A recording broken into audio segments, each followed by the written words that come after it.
You ask Tiger to solve. This deals with linear equations with one unknown. The final result is t equals -3.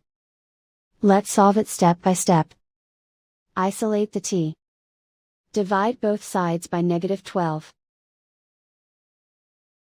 Cancel out the negatives.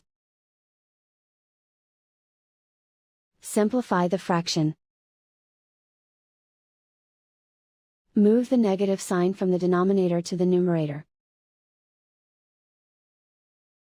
Find the greatest common factor of the numerator and denominator.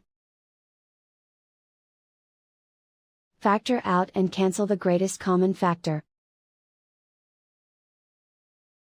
And so the final result is t equals -3.